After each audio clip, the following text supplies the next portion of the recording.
श्रावण कृष्ण पक्ष की कामिका एकादशी की व्रत कथा। श्रावण मास के कृष्ण पक्ष की एकादशी पवित्र एकादशी अथवा कामिका एकादशी कहलाती है। इस दिन भगवान श्रीधर की पूजा की जाती है। इस व्रत के करने से सभी कामनाओं की पूर्ति होती है। इसी से इसे कामिका एकादशी कहा गया है। इसके करने से ब्रह्म हत्या तक का दोष निवारण हो जाता है। वास्तव में यह बहुत पवित्र और पुण्यदायी व्रत है जो हर प्रकार के पापों से मुक्ति दिलाने में समर्थ है। कुंती पुत्र धर्मराज युधिष्ठिर बोले कि हे भगवान, मैंने आषाढ़ माह के शुक्ला पक्ष की देवशयनी एकादशी का सविस्तार वर्णन सुना। अब आप मुझे श्रावण के कृष्ण पक्ष की एकादशी की कथा सुनाइए। उस एकादशी का नाम क्या है तथा इसकी विधि क्या है? इसमें कौन से देवता की पूजा होती है? श्री कृष्ण भगवान बोले कि राजन, इस एकादशी की कथा कहता हूँ, ध्यान पूर्वक सुनो। एक समय इस एकादशी का पावन कथा को भीष्म पितामह ने लोक हित के लिए नारद जी से कहा था। एक समय नारद जी ने पूछा कि हे पितामह, आज मेरी श्रावण के कृष्ण पक्ष की एकादशी की कथा सुनने की इच्छा है। अतः अब आप एकादशी की व्रत कथा विधि सहित सुनाइए। भीष्म पितामह नारद के वचनों को सुनकर बोले कि नारद जी, आपने मुझे अत्यंत सुंदर प्रश्न किया है। आप ध्यान लगाकर सुनिए। श्रावण मास के कृष्ण पक्ष की एकादशी का नाम कामिका है। एकादशी की कथा के सुनने मात्र से ही वाजपेयी यज्ञ का फल मिलता है। कामिका एकादशी के व्रत में शंख चक्र गदाधारी विष्णु भगवान की पूजा होती है। जो मनुष्य इस एकादशी की धूप दीप नैवेद्य आदि से भगवान विष्णु की पूजा करते हैं, उन्हें गंगा स्नान के फल से भी बड़ा फल मिलता है। सूर्य चंद्र ग्रहण में केदार और कुरुक्षेत्र में स्नान करने से जो पुण्य मिलता है, वह पुण्य विष्णु भगवान की भक्ति पूर्वक पूजा करने से मिल जाता है। श्री विष्णु भगवान के पूजन का फल समुद्र और वन सहित पृथ्वी दान करने और सिंह राशि वालों को नावड़ी नदी में स्नान करने के फल से भी अधिक होता है। वैदिपात में गंडकी नदी में स्नान करने से जो फल मिलता है, वह फल भगवान की पूजा करने से मिलता है। संसार में भगवान की पूजा का फल सबसे अधिक है। भगवान की पूजा का फल श्रावण मास के कृष्ण पक्ष की एकादशी के फल के बराबर है।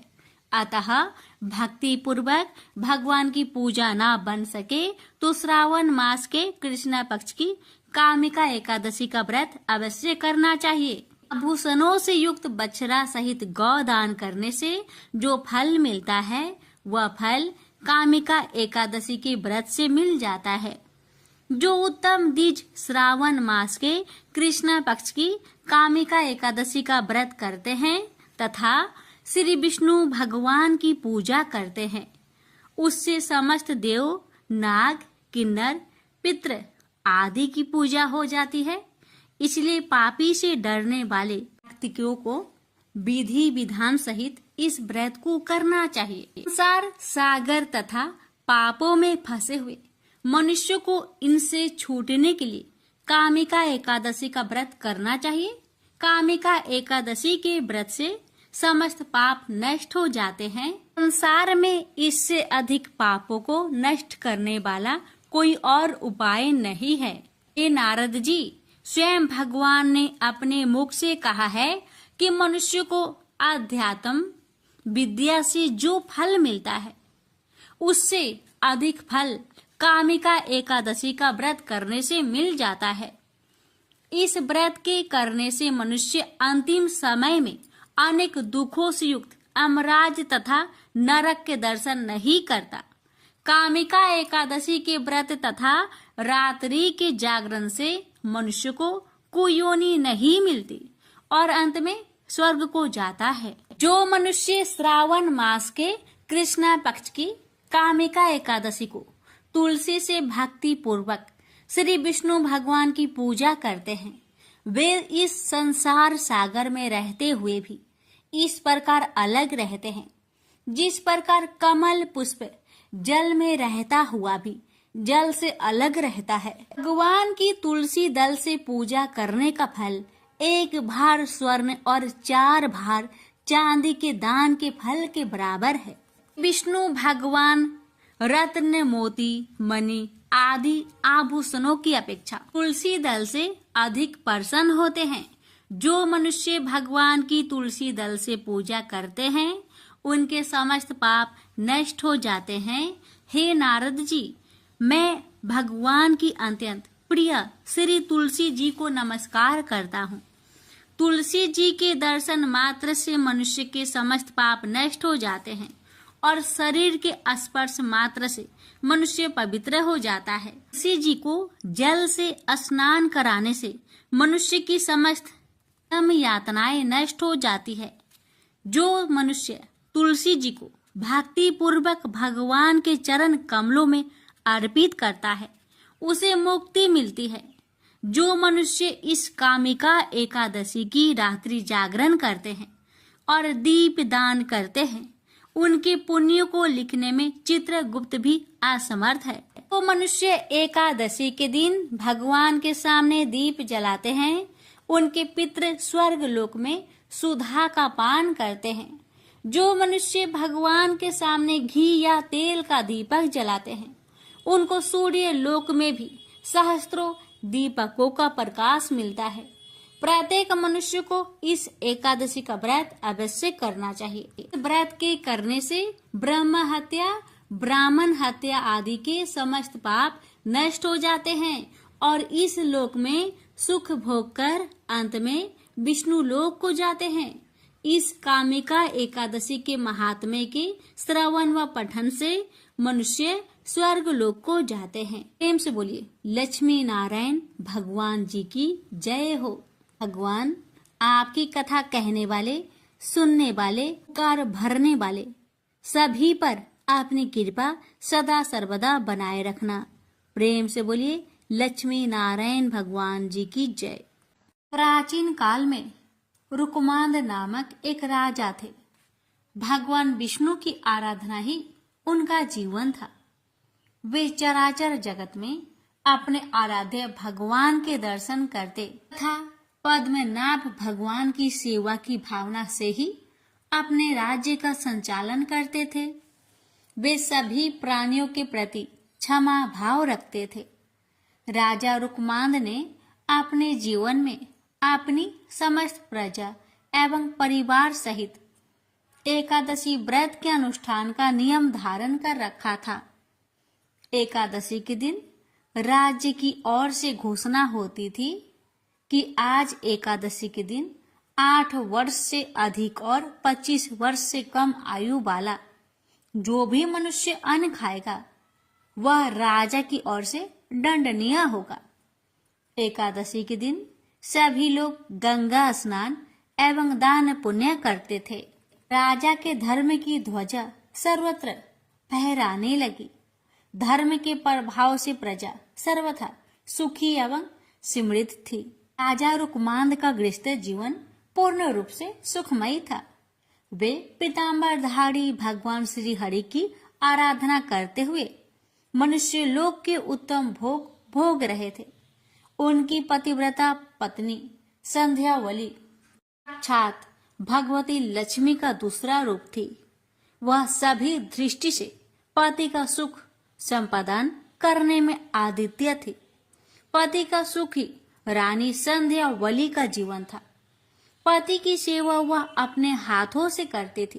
का पुत्र धर्मागत गुणों में अपने पिता के अनुरूप ही था।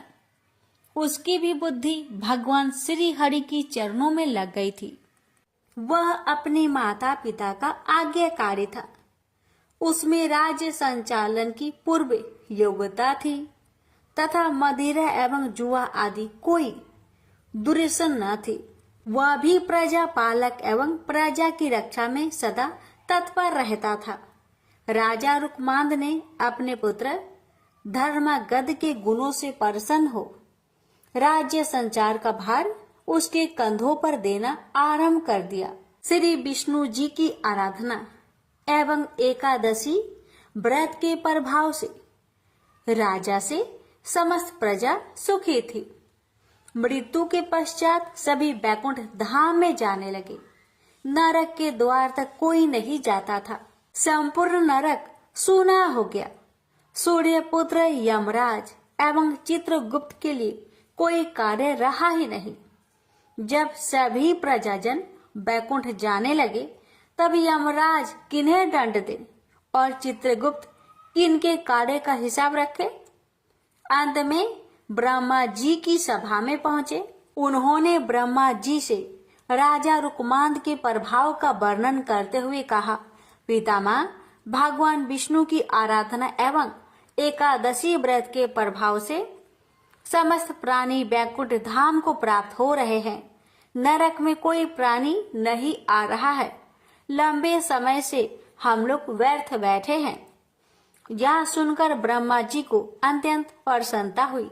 वे मन ही मन भक्तराज रुकमांद को नमन करने लगे। ब्रह्मा जी रुकमांद की ऐसी अद्भुत महिमा को और बढ़ाना चाहते थे। उन्होंने अपने मन के संकल्प से एक अत्यंत सुंदर एवं लावण्यवती नारी को प्रकट किया। उस नारी का नाम मोहिनी था। वह संसार की सभी सुंदरियों में श्रेष्ठ व रूप वैभव से संपन्न थी। एक दिन राजा रुकमांद वन भ्रमण के लिए निकले हुए थे। उसी वन में वह मोहिनी अत्यंत मधुर बीना बजा रही थी। उस रूप राशि को देखकर राजा रुकमांद मोहित हो गए। राजा ने मोहिनी से परिणय की याचना की। मोहिनी ने मुस्कुराते हुए एक शर्त रखी कि जिस समय पर मैं जो कहूँ आपको उसका पालन करना होगा। राजा ने मोह के वशीभूत होकर वह शर्त स्वीकार कर ली और वे मोहिनी के साथ अपनी राजधानी लौट आए। यहाँ वे मोहिनी के साथ सुख से समय व्यतीत करने लगे। युवराज धर्मागध ने शासन प्रबंध की पूर्ण योग्यता प्राप्त कर ली थी। उसने भूमंडल के सभी मंडलों को जीतकर उन पर अपना शासन जमा लिया था। अपने बहुमूल्य रत्न मणियां लाकर अपने पिता को समर्पित किए। धर्मागध के सुशासन से प्रसन्न होकर रुकमांद ने अपनी संपूर्ण शासन व्यवस्था उसे सौंप दी। योग कन्या से धर्मागध का विधि पूर्वक विवाह हुआ। ब्रह्मा जी ने मोहिनी को राजा रुकमांद की परीक्षा के लिए ही भेजा था। सुखपूर्वक बहुत समय व्यतीत होने पर एक दिन वह अवसर आ उपस्थित हुआ। रुकमांद का एकादशी व्रत निर्विघ्न चल रहा था। वह एकादशी के दिन कभी अन्न ग्रहण नहीं करते थे। सदैव की भांति वे घोषणा करा देते, मनुष्यों, तुम सब अपने वैभव के अनुसार एकादशी के दिन चक्र सुदर्शनधारी भगवान विष्णु की पूजा करो। वस्त्र उत्तम, चंदन, रोली, पुष्प, धूप दीप तथा हृदय को अत्यंत प्रिय लगने वाले सुंदर फल एवं उत्तम गंध के द्वारा भगवान श्री हरि के चरणा रविंदों की अर्चना करो। जो भगवान विष्णु का लोक प्रदान करने वाले मेरे इस धर्म सम्मत वचन का पालन नहीं करेगा, निश्चित ही उसे कठोर दंड दिया जाएगा। एक दिन मोहिनी अपने पति रुकमांद से एकादशी के दिन अन्न खाने के लिए आग्रह करने लगी। उसने हठ पूर्वक कहा कि गृहस्थ राजा जो सदैव परिश्रम करता है उसे कभी भी अन्न नहीं छोड़ना चाहिए। राजा ने मोहिनी को बहुत समझाया। उन्होंने शास्त्रों का प्रमाण देकर बताया कि एकादशी के दिन जो अन्न खाता है वह पाप का भागी और नरकगामी होता है। किंतु मोहिनी अपने हठ पर अड़ी रही। राजा ने उसे अनेक प्रलोभन भी दिए, परंतु मोहिनी पर उन बातों का कोई प्रभाव न पड़ा। मोहिनी ने राजा को विवाह के समय दी हुई अपनी शर्त की स्मृति कराई। जो मैं कहूंगी उसे उसको पालन करना होगा, अन्यथा आप असत्यवादी हो जाएंगे एवं सत्य का त्याग करने से आपको पाप का भागी होना पड़ेगा। मोहिनी ने अंत में ये भी घोषणा की, यदि आप एकादशी के दिन अन्न ग्रहण नहीं करेंगे तो मैं आपको त्याग कर चली जाऊंगी। रुकमांद ने मोहिनी को पुनः समझाते हुए पुराणों का प्रमाण किया और कहा कि पुराणों में स्थान स्थान पर यह घोषणा की गई है कि एकादशी पर भोजन नहीं करना चाहिए, परंतु मोहिनी अपने निश्चय पर अटल रही। वह अपने पति को असत्यवादी घोषित करते हुए उन्हें छोड़कर जाने को तत्पर थी। इधर राजा रुकमांद मोहिनी पर आसक्त होते हुए भी एकादशी के दिन अन्न न ग्रहण करने के निश्चय पे दृढ़ थे। पितृभक्त धर्मांगत एवं पतिव्रता रानी संध्यावली ने मोहिनी को राजा को छोड़कर न जाने के लिए बहुत समझाया। रानी संध्यावली ने अत्यंत मधुर वाणी में मोहिनी से कहा, जो नारी सदा अपने पति की आज्ञा का पालन करती है उसे सावित्री के समान अक्षय तथा निर्मल लोक प्राप्त होते हैं। देवी, तुम अपना यह आग्रह छोड़ दे। महाराज ने कभी बचपन में भी एकादशी के दिन अन्न ग्रहण नहीं किया है, अतः तुम इसके लिए उन्हें बाध्य मत करो। तुम उनसे कोई अन्य वर मांग लो। देवी, जो वचन से और शपथ दोष से पति को विवश करके उनसे न करने योग्य कार्य करा लेती है, वह पाप परायणता नारी नरक में निवास करती है। वह भयंकर नरक से निकलने के पश्चात 12 जन्मों तक सुकड़ी की योनि में जन्म लेती है, तत्पश्चात चंडाली होती है। सुंदरी, इस प्रकार पाप का परिणाम जानकर मैंने तुम्हें सखी भाव से मना किया है। धर्म की इच्छा रखने वाले मनुष्य को उचित है कि वह शत्रु को भी अच्छी बुद्धि, उचित परामर्श दे। सुंदरी, जिस पत्नी के पति उसके व्यवहार से दुखी होते हैं, वह समृद्धिशालिनी हो तो भी उस पापनी की अधोगति ही कही गई है। वह 17 युगों तक पुई नामक नरक में पड़ी रहती है। वह तत्पश्चात 7 जन्मों तक छुछुंदर होती है, तदंतर काक योनि में जन्म लेती है। स्त्रियों के लिए एकमात्र पति के सिवा संसार में दूसरा कौन देवता है। इतनी अच्छी बातें सुनने पर भी मोहिनी की बुद्धि शुद्ध नहीं हुई। उसकी भाभी उसके सिर पर नाच रही थी। जगत को अच्छी शिक्षा मिलने वाली थी, मोहिनी की दुर्दशा होनी ही थी। रानी संध्यावली की बातें सुनकर दुष्ट हरिदिया मोहिनी ने अपनी एक नई शर्त रखी। राजा रुकमांद अपने हाथों से अपने पुत्र धर्मागध की सिर काटकर भेंट करे अथवा एकादशी के दिन का अन्न ग्रहण करे, तभी उनके सत्य की रक्षा हो सकती है। राजा रुकमांद मोहिनी की नई शर्त सुनकर अर्ध मूर्छित से होने लगे। मूर्ख मोहिनी को अपनी भाभी दुर्दशा का किंचित मात्र भी विचार नहीं था। वह अपने पति को अनेक समझाने एवं अनुनय विनय करने पर भी कुछ ध्यान न देकर अपने हठ पर अड़ी रही। अंत में धर्मागध एवं रानी संध्यावली ने महाराजा रुकमांद से प्रार्थना करके उन्हें सत्य की रक्षा के लिए राजी किया। सत्य की महिमा विलक्षण है। राजा रुकमांद हाथ में तलवार लेकर धर्मागध का सिर काटने के लिए उद्धत हुए। धर्मागध ने भक्ति पूर्वक माता पिता के चरणों में सिर टेक कर प्रणाम किया और भगवान विष्णु के ध्यान में मग्न हो तलवार की धार के सामने अपना सिर धरती पर रख दिया। कृपालु भगवान विष्णु राजा रुकमांद, रानी संध्यावली एवं धर्मागध की धैर्य देख रहे थे। चमचमाती तलवार जैसे ही धर्मागध के सिर को छूने वाली थी, तैसे ही भगवान श्री हरि ने प्रकट होकर राजा का हाथ पकड़ लिया। उस अद्भुत दृश्य को देवगण भी देख रहे थे। उनके देखते देखते महात्मा नरेश, रानी संध्यावली एवं पुत्र धर्मागध के साथ भगवान विष्णु में सशरीर विलीन हो गए। क्रूर हृदया मोहिनी भी यह दृश्य देख रही थी। राजा के पुरोहित बसु से यह सब देखा नहीं गया। उनके संकल्प से दुष्टा मोहिनी वही भस्म में हो गई। प्रेम से बोलिए जय श्री हरि। कथा को जो भी भक्त एकादशी के दिन श्रद्धा भाव से श्रवण करता है, उस भक्त की हर मनोकामना विष्णु भगवान अवश्य ही पूरी करते हैं। धर्मराज युधिष्ठिर बोले, हे जनार्दन, फाल्गुन मास के कृष्ण पक्ष की एकादशी का क्या नाम है तथा उसकी विधि क्या है? कृपा करके आप मुझे बतलाइए। श्री भगवान बोले, हे राजन, फाल्गुन मास के कृष्ण पक्ष की एकादशी का नाम विजया एकादशी है। इसके व्रत के प्रभाव से मनुष्य को विजय प्राप्त होती है। यह सब व्रतों से उत्तम व्रत है।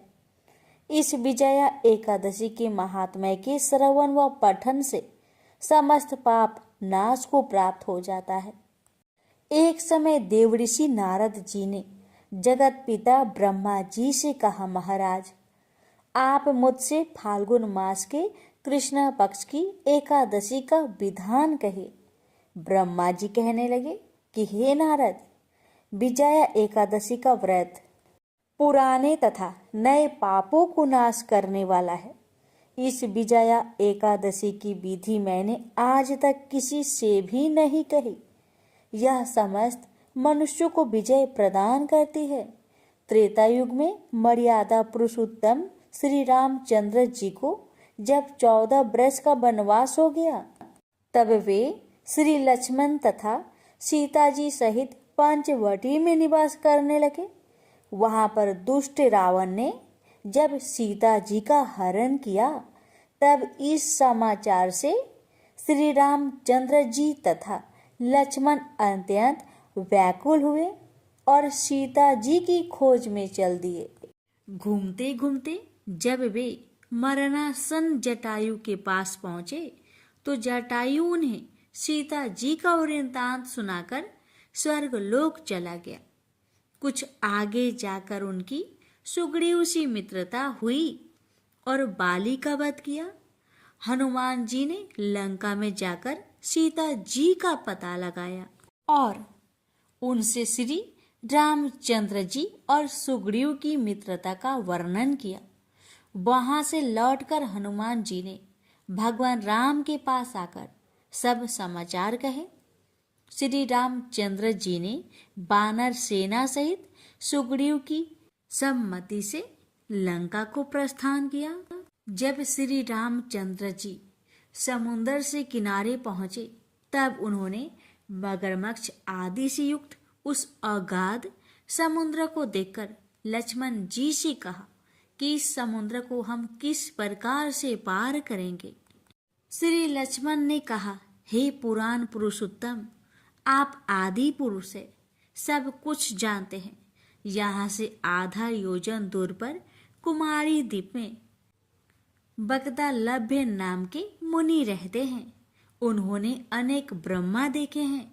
आप उनके पास जाकर इसका उपाय पूछिए।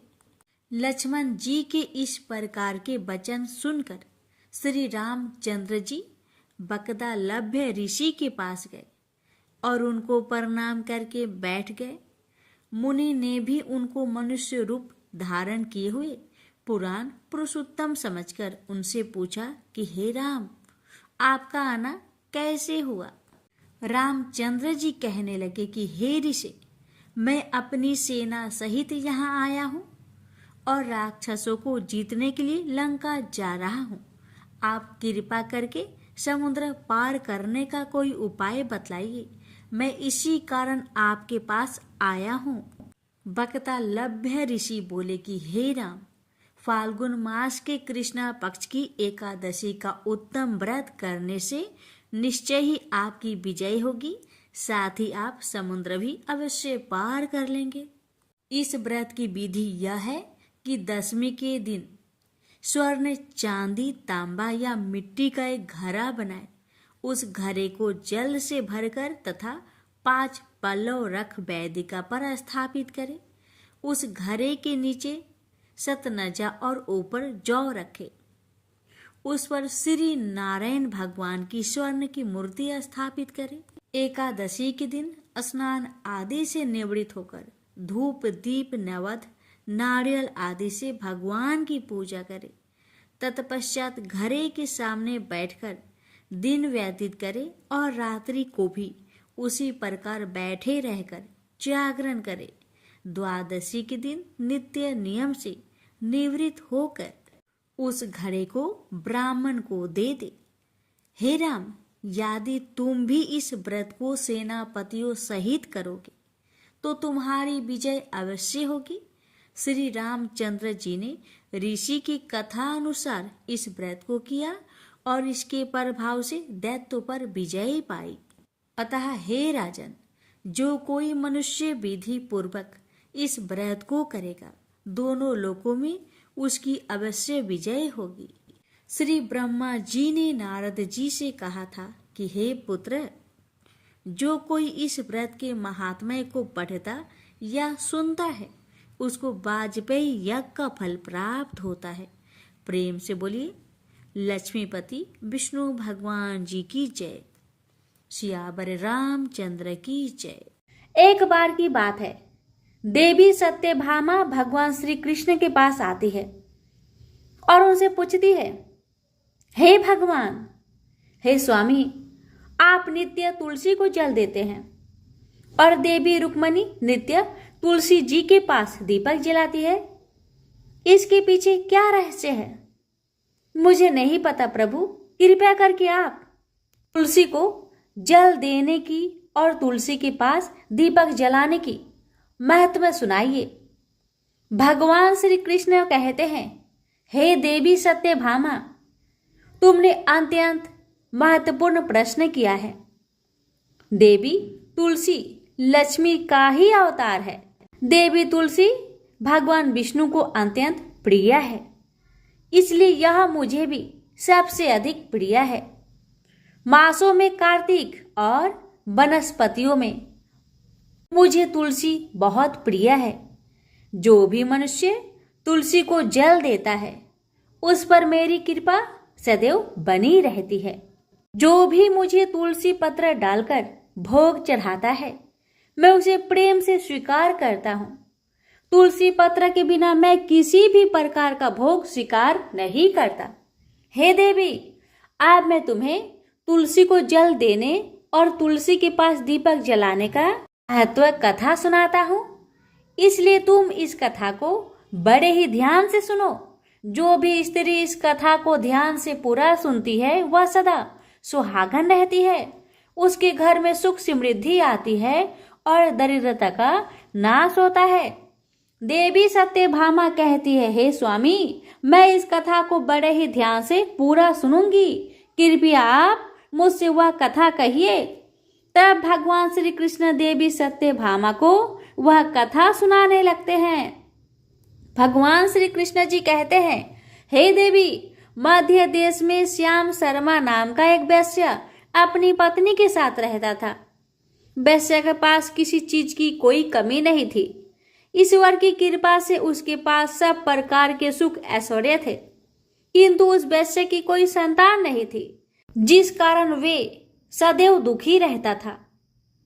उसे वैद्य ने संतान प्राप्ति के कई उपाय बताए, मगर उससे कोई फल प्राप्त न हुआ। उसने दान धर्म किया, अनेक प्रकार से वैद्य बुलवाए, उनसे भी नाना प्रकार के उपचार किए, पर उसे संतान की प्राप्ति नहीं हो रही थी। फिर एक दिन वह वैश्य महामुनि वशिष्ठ जी से मिलने के लिए उनके आश्रम पर जाता है। मुनि वशिष्ठ श्याम शर्मा का स्वागत करते हैं और कुशल मंगल पूछते हैं। तब वह श्याम शर्मा मुनि वशिष्ठ से कहते हैं, हे मुनिवर, मैं बहुत दुखी हूं, बहुत परेशान हूं। मेरी कोई संतान नहीं है और संतान के बिना मेरा उद्धार कैसे होगा। मैंने संतान प्राप्ति के लिए अनेक उपाय किए, दान धर्म किए, किंतु मुझे संतान नहीं हो रही है। कृपा करके आप मुझे यह बताइए कि किस कारण से, किस अपराध से मुझे पुत्र की प्राप्ति नहीं हो रही है। क्या मुझसे अनजाने में कोई बहुत बड़ा पाप हुआ है? बताइए। तब मुनि वशिष्ठ जी अपनी दिव्य दृष्टि से श्याम शर्मा के पूर्व जन्म के बारे में जान लेते हैं और कहते हैं, हे वत्स, पिछले जन्म में तुम्हारे द्वारा बहुत ही घोर पाप हो गया था। इस कारण से तुम्हें इस जन्म में संतान सुख प्राप्त नहीं हो रहा है।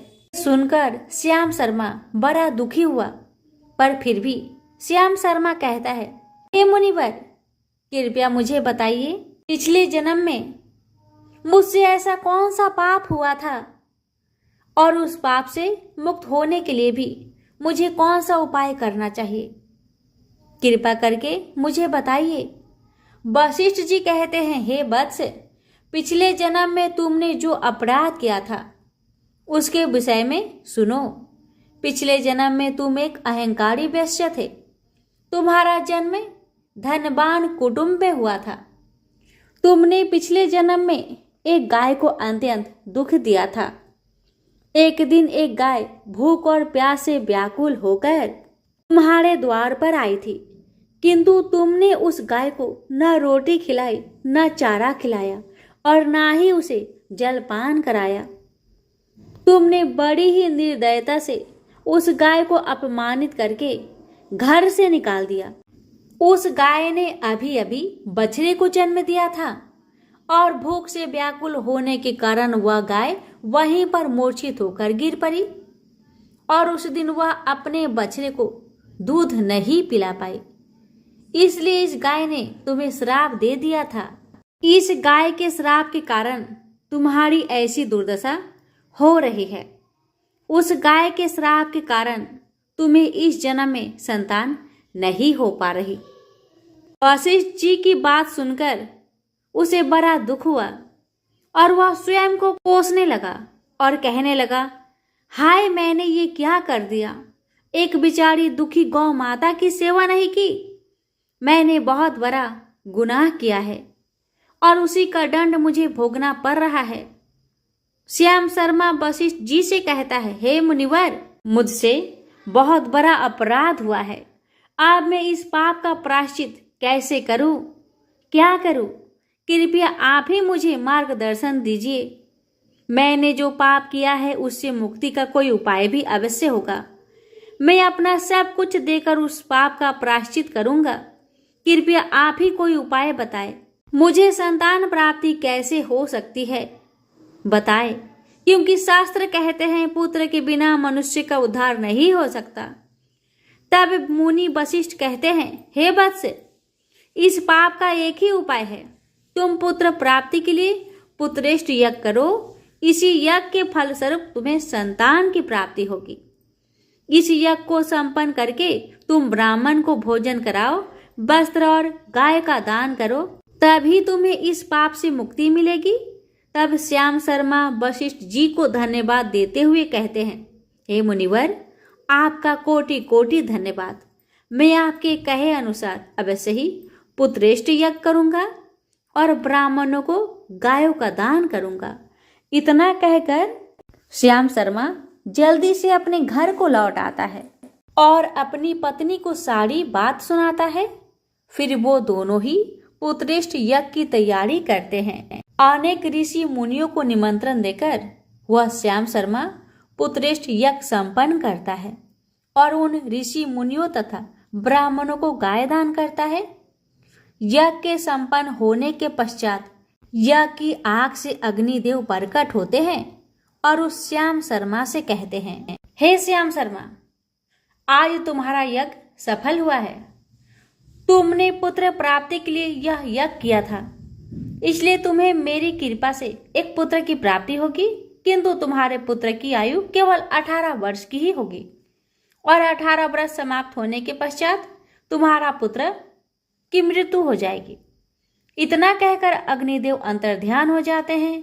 पुत्रेष्ठ यज्ञ करके और अग्निदेव से पुत्र का वरदान प्राप्त करके वह श्याम शर्मा बहुत प्रसन्न तो हुआ, किंतु उसे बड़ा दुख भी हुआ। श्याम शर्मा ने सोचा पुत्र न होने से अच्छा है कम आयु वाला पुत्र ही ठीक है। फिर वह पहले की तरह अपने काम में लगा रहा। कुछ ही दिनों पश्चात उसकी पत्नी ने गर्भ धारण किया। श्याम शर्मा ने पुत्र के जन्म से पूर्व किए जाने वाले सभी संस्कार किया और फिर उसे एक अत्यंत सुंदर पुत्र की प्राप्ति हुई। वह बालक बड़ा ही तेजस्वी दिखाई पड़ रहा था। श्याम शर्मा ने पुत्र के जन्म के बाद किए जाने वाले भी सभी संस्कार किया और पुत्र को गुरुकुल में शिक्षा प्रदान की। श्याम शर्मा का पुत्र जैसे जैसे बड़ा होने लगा, श्याम शर्मा को बहुत अधिक चिंता सताने लगी। फिर जब उसका पुत्र 16 वर्ष का हुआ तो श्याम शर्मा की पत्नी ने उससे कहा, अब हमें अपने पुत्र का विवाह कर देना चाहिए। हमारा पुत्र अब विवाह के योग्य हो गया है। श्याम शर्मा ने कहा, हे प्रिय, विधि के विधान के अनुसार हमारे पुत्र की आयु केवल 18 वर्ष की ही है। 18 वर्ष के पश्चात हमारे पुत्र की मृत्यु हो जाएगी, इसलिए इसका विवाह करके किसी कन्या के जीवन को बर्बाद नहीं करना चाहिए। वह तो 2 वर्षों बाद विधवा हो जाएगी, फिर उसे जीवन में अनेक कष्ट सहन करने पड़ेंगे। लेकिन श्याम शर्मा की पत्नी नहीं मानी। वह अपने पुत्र का विवाह होता देखना चाहती थी। श्याम शर्मा की पत्नी कहती है, हे नाथ, कुछ भी हो, मैं अपनी पुत्र को अविवाहित मरते हुए नहीं देख सकती। हमारे पास किस चीज की कमी है बताइए। हमारी पुत्र वधू इस संपत्ति को प्राप्त करके सुखी जीवन जी सकती है। इसलिए अब आप संकोच ना करें और हमारे पुत्र के लिए सुंदर कन्या की खोज करें। अपनी पत्नी की मन के आगे श्याम शर्मा की एक ना चली और फिर वह पुत्र के विवाह के लिए मान गया। फिर उसने पास की ही नगर में रहने वाले एक अत्यंत गरीब वैश्य की पुत्री के साथ अपने पुत्र का विवाह संपन्न किया। श्याम शर्मा की बहू का नाम सुभद्रा था। वह अत्यंत गुणवान, चरित्रवान और प्रतिव्रता नारी थी। वह अपने पति की मृत्यु की बात को नहीं जानती थी। सुभद्रा नित्य अपने सास ससुर और अपने पति की सेवा करने लगी। वह सभी के साथ बड़े प्रेम से रहा करती थी, कभी भी बड़ों की आज्ञा का उल्लंघन नहीं करती थी। उसने अपनी मधुर वाणी और कार्य कुशलता से सभी के दिल को जीत लिया था। इस प्रकार से 2 साल बीत गए और फिर वह समय निकट आ गया जब श्याम शर्मा की पुत्र की मृत्यु होने वाली थी। श्याम शर्मा को बड़ा भय लगने लगा। फिर एक दिन उसने अपनी बहू को बुलाया और कहा, बहू, मुझे माफ कर दो, बहू, मुझे माफ कर दो। बहू कहने लगी, हे पिताश्री, आप मुझसे क्षमा क्यों मांग रहे हैं? तब श्याम शर्मा ने कहा, मैंने तुम्हारे साथ बड़ा अन्याय किया है। सुभद्रा ने कहा, हे ससुर जी, आप ऐसा क्यों कह रहे हैं? आप मुझसे क्षमा मांगकर मुझे लज्जित ना कीजिए। मैं आपसे छोटी हूँ, आपकी पुत्री के समान हूँ। कृपया आप संकोच ना करते हुए आपके मन में जो भी बात हो मुझसे कहिए। मैं आपकी आज्ञा का पालन अवश्य करूंगी। फिर श्याम शर्मा कहने लगा, हे पुत्री, तुम कल्याणी हो, तुम एक महान पतिव्रता हो, किंतु मेरे पुत्र के साथ तुम्हारा विवाह होने से पूर्व मैंने तुमसे एक बात छुपाई है। हमें पुत्र की प्राप्ति पुत्रेष्ठ यज्ञ करने के बाद हुई थी और अग्निदेव ने हमें यह कहते हुए पुत्र प्राप्ति का आशीर्वाद दिया था कि हमारे पुत्र की आयु केवल 18 वर्ष की होगी। 18 वर्ष के बाद हमारे पुत्र की मृत्यु हो जाएगी।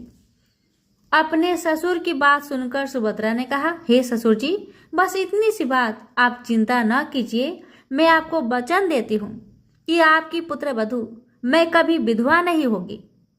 आपके पुत्र के प्राणों की रक्षा करूंगी। आप बस मुझे एक दीपक, जल का घड़ा और एक गाय ला कर दीजिए। मेरे पति के प्राणों की रक्षा इन्हीं से होगी। सुभद्रा की बात सुनकर श्याम शर्मा को बड़ा आनंद हुआ और वह कहने लगा, हे बहू, जैसी तुम्हारी इच्छा मैं तुम्हें वह सब लाकर देता हूँ। इतना कहकर श्याम शर्मा ने अपने बहू को वह तीनों चीज ला कर दी।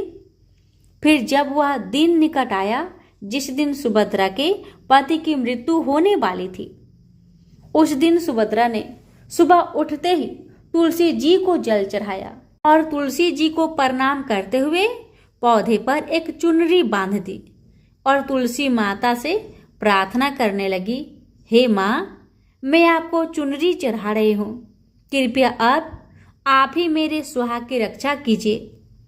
फिर सुबह के समय यमराज का एक दूत श्याम शर्मा के पुत्र के प्राण लेने के लिए आया। जैसे ही वह घर में प्रवेश करने लगा, तब तुलसी के पौधे ने उसे रोक दिया और कहा, हे यमदूत, इस घर में निवास करने वाली बहू ने मुझे चुनरी चढ़ाई है और इसलिए अब मैं उसके सुहाग की रक्षा कर रही हूँ। तुम इसके घर में प्रवेश नहीं कर सकते। इतना कहकर तुलसी जी ने यमराज के उस दूत को घर में जाने से रोक दिया। वह दूत भयभीत होकर सुभद्रा के पति के प्राण लिए बगैर ही यमपुरी लौट गया। यमपुरी में जाकर उसने यमराज से कहा, हे धर्मराज, मैं धरती लोक पर एक पुरुष के प्राण लेने के लिए गया था, किंतु तुलसी जी के पौधे ने मेरा रास्ता रोक लिया। उस तुलसी जी के पौधे के कारण मैं घर में प्रवेश नहीं कर पा रहा था। इस बात पर यमराज को बड़ा क्रोध आया। फिर उन्होंने अन्य 2 दूतों को बुलाया और कहा, अब तुम शाम के समय सुभद्रा के घर जाओ। जब तुलसी का पौधा सो रहा होगा, तुम उसके पति के प्राण लेकर यमलोक में चले आना। फिर शाम के समय यमराज के 2 दूत सुभद्रा के घर की ओर निकल पड़े। सुभद्रा ने शाम होते ही तुलसी जी के पास एक घी का दीपक जला दिया और उससे प्रार्थना की, हे दीपक, अब तुम ही मेरे पति की प्राणों की रक्षा करो। यम के दूत मेरे पति के प्राण लेने के लिए आ रहे हैं। अब तो फिर शाम हो गई। तुलसी जी का पौधा सो गया और यमराज के 2 दूत सुभद्रा के घर के सामने आकर खड़े हो गए और सोचने लगे, अब तो इस मनुष्य के प्राण लेकर ही यमपुरी में लौटेंगे। जैसे ही यम के दूत सुभद्रा के घर में प्रवेश करने लगे, तुलसी जी के पास लगाए हुए दीपक ने उनका रास्ता रोक दिया और कहा, हे दूतों, तुम अब इस सुभद्रा के पति के प्राण नहीं ले जा सकते। उस स्त्री ने मुझे प्रज्वलित करके, यानी दीपक को प्रज्वलित करके अपने पति की प्राणों की रक्षा करने की प्रार्थना की है, इसलिए अब मैं उसके पति की प्राणों की रक्षा कर रहा हूँ। इसलिए तुम आज उसके पति के प्राण नहीं ले जा सकते। तुम यहीं से लौट जाओ, नहीं तो मैं सब कुछ जलाकर भस्म कर दूंगी और मेरी अग्नि में तुम दोनों भी जलकर भस्म हो जाओगे। उस पर दीपक की बात सुनकर यमराज के दूत भयभीत हो गए और फिर यमपुरी लौट गए। वहां पर जाकर उन्होंने यमराज जी को सारा वृत्तांत सुनाते हुए कहा, हे यमराज, आपकी आज्ञा का पालन करते हुए हम दोनों शाम के समय उस पुरुष के प्राण लेने के लिए गए थे, किंतु तुलसी जी के पास लगाए हुए दीपक ने हमारा रास्ता रोक दिया, इसलिए हम खाली हाथ ही वापस आ गए। यह सुनकर यमराज भगवान को बड़ा क्रोध आ गया। फिर उन्होंने अन्य 4 दूतों को बुलाया और कहा, अब तुम सुबह उस सुभद्रा के जागने से पहले ही जाओ और उसके पति के प्राण लेकर आओ। यमराज जी की आज्ञा पाकर दूत सुबह सुभद्रा के घर की तरफ जाने लगे, लेकिन इधर सुभद्रा ने रात को ही घर के दरवाजे के सामने जल से भरा हुआ लोटा रख दिया और उससे प्रार्थना की कि मेरे पति की रक्षा कीजिए। यम के दूत मेरे पति के प्राण लेने के लिए आ रहे हैं। अब आप ही मेरे सुहाग की रक्षा कर सकते हैं। इतना कहकर वह सुभद्रा सोने के लिए चली गई। इधर यम के दूत सुबह सुभद्रा के जागने से ही पहले उसके घर पर पहुंच गए। जैसे ही वह घर के अंदर प्रवेश करने लगे, तब उस लोटे के अंदर से भरे हुए जल ने कहा, तुम रुक जाओ, अब तुम इस घर में प्रवेश नहीं कर सकते। यह घर अब मेरी सुरक्षा में है। मैं सुभद्रा की पति के प्राण तुम्हें लेकर नहीं जाने दूंगा। अगर तुमने इस घर में प्रवेश किया तो मैं नरक की अग्नि को बुझा दूंगा। इससे सारा नरक लोक डूब जाएगा। यह सुनकर यमराज जी के दूत घबरा गए और एक दूसरे की तरफ देखकर उस स्थान से भाग गए। वे सभी यम के दूत यमराज जी के पास लौट गए और उनसे कहने लगे, हे धर्मराज जी, आपकी आज्ञा का पालन करने के लिए हम चारों सुबह सुभद्रा के जागने से पहले ही उसके पति के प्राण लेने के लिए पहुंच गए थे, किंतु सुभद्रा के घर के बाहर रखे हुए जल के लोटे ने हमारा मार्ग रोक लिया और इसी कारण से हम उसके घर में प्रवेश नहीं कर सके। अब यमराज को बहुत ही अधिक क्रोध आ गया। इस बार उन्होंने 8 यमदूतों को बुलाया और कहा, हे यमदूतों, अब जल्दी से जाओ और बलपूर्वक उस मनुष्य के प्राण खींचकर यमलोक में लेकर आओ।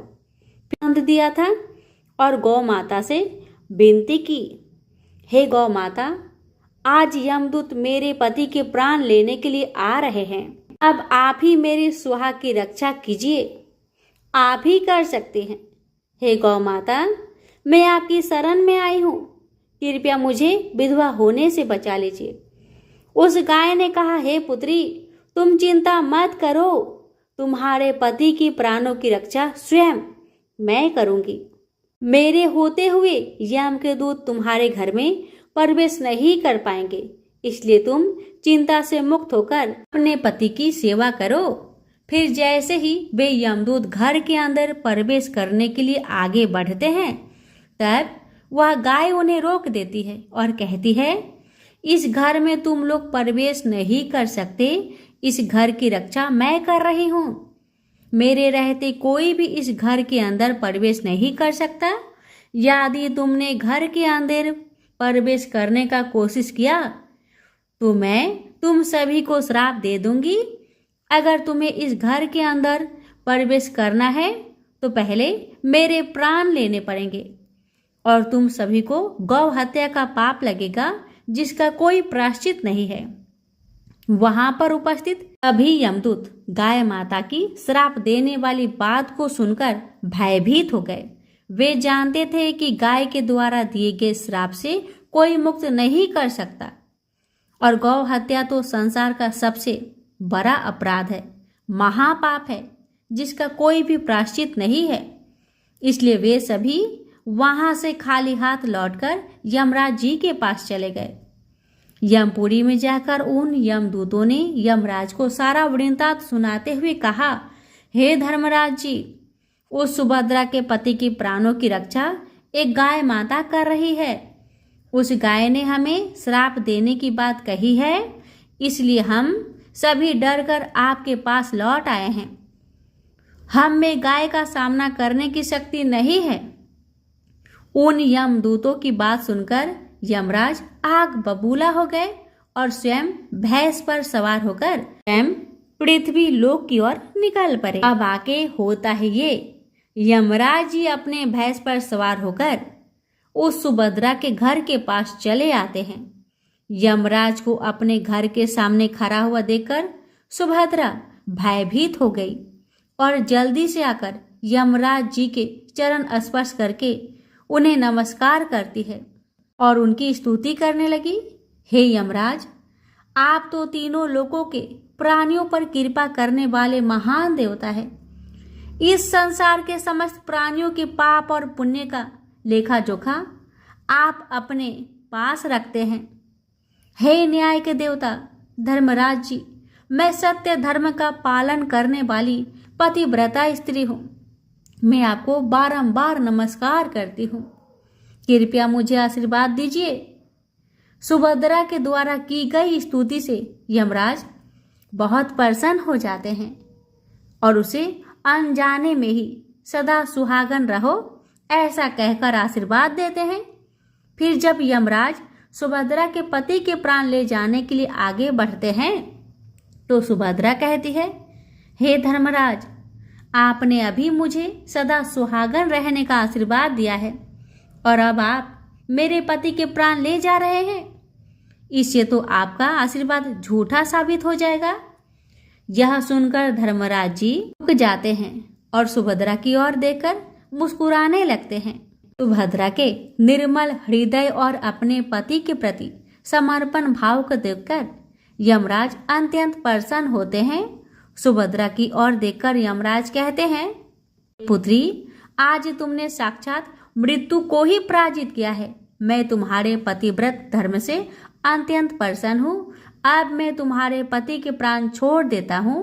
तुम्हारी जो भी मनोकामना है वह मुझसे मांग लो। तब सुभद्रा ने कहा, हे धर्मराज जी, मैं अपनी पति के लिए 100 वर्ष की आयु मांगती हूँ। मेरे लिए मेरे पति ही परमेश्वर है। मैं अपने पति को छोड़कर जीवित नहीं रह सकती, इसलिए आप मुझे यही वरदान दीजिए। तब यमराज प्रसन्न होकर कहते हैं, तथास्तु। हे कल्याणी, आज से जो भी स्त्री अपने घर के सामने तुलसी का पौधा लगाती है, तुलसी के पास शाम को दीपक जलाती है, जिस घर के सामने गाय बंधी होती है और जो स्त्री अपने घर के सामने जल का लोटा रखती है, उसके घर में कभी मेरे दूत प्रवेश नहीं करेंगे। इतना कहकर यमराज जी उस स्थान से अंतर्ध्यान हो गए। भगवान श्री कृष्ण कहते हैं, हे देवी, इस प्रकार से उस सुभद्रा ने अपने पतिव्रता धर्म का पालन करके अपने पति के मृत्यु को टाल दिया था। इसलिए जो भी स्त्री अपने घर के सामने तुलसी जी का पौधा लगाती है, रोज शाम को तुलसी जी के पास दीपक जलाती है, उसके घर में मृत्यु प्रवेश नहीं कर सकती है। जिस घर के सामने गाय बंधी होती है, उस घर में कभी दुख दरिद्रता नहीं आती। जो स्त्री अपने घर के सामने जल से भरा हुआ लोटा रखती है, उसके घर में कभी शोक नहीं होता है। भक्तों, ये थी तुलसी जी में जल देने और दीपक जलाने का महत्व की कथा। ये भगवान श्री कृष्ण ने देवी सत्यभामा को सुनाए। प्रेम से बोलिए हरे कृष्णा। ये बात उस समय की है जब सोने की लंका और धन के मद में चूर कुबेर स्वयं को सबसे अधिक धनवान दिखाने के लिए गणेश जी को अपमानित करते हैं, तो गणपति उनके घमंड को कुछ समय में ही तोड़ देते हैं और उनके पूरे धन संपत्ति को तुच्छ साबित कर देते हैं। तो आइए इस कथा को संपूर्ण श्रवण करते हैं।